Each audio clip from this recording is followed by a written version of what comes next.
Hi, my name is Terry. My girlfriend's been working at a fast food restaurant for the past 9 years, but what she really wants to do is become an elementary school teacher. That's her dream.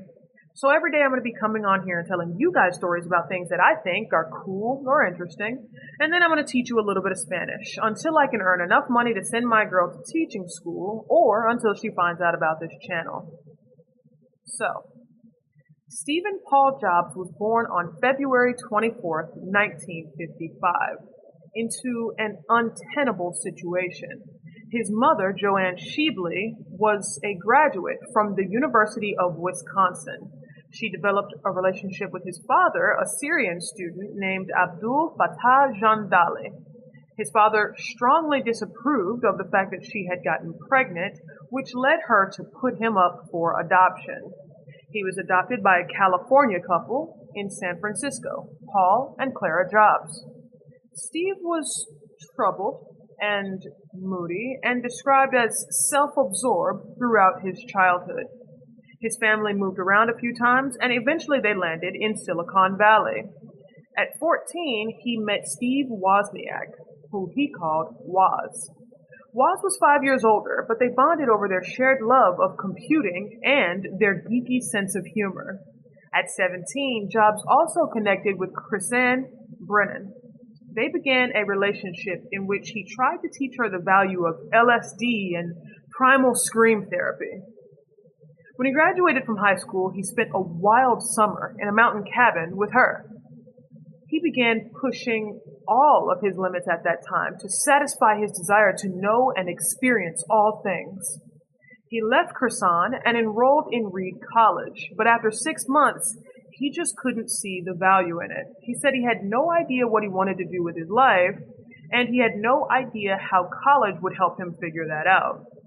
Instead of spending all his parents' money, he decided to drop out and just trust that everything would work out okay. He took a brief vacation in India, and after he came home, he started Apple. The company's original name was Homebrew Computer Club, where Jobs and Woz built their first computer in his parents' garage. Jobs later came up with the name Apple because on his way back from India, he stopped to visit an apple farm in Oregon. He was the vision for the company.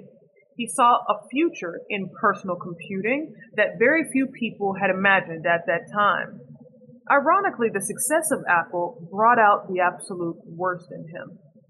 He reconnected with Brennan, and when she got pregnant, he refused to provide her with any financial help. Despite this, he was violently opposed to her putting the baby up for adoption, and he used his friends to pressure her into not getting an abortion either.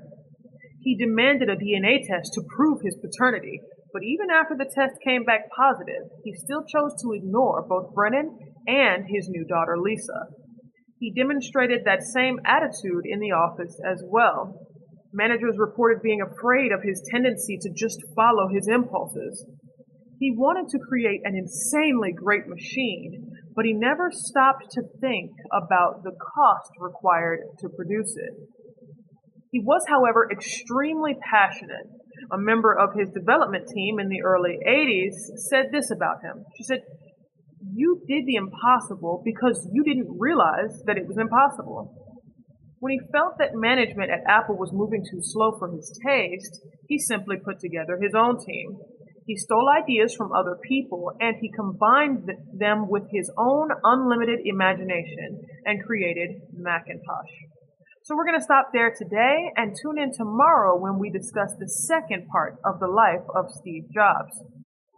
The Spanish I'm going to be teaching you today is Quiero hacer algo que nadie haya hecho antes.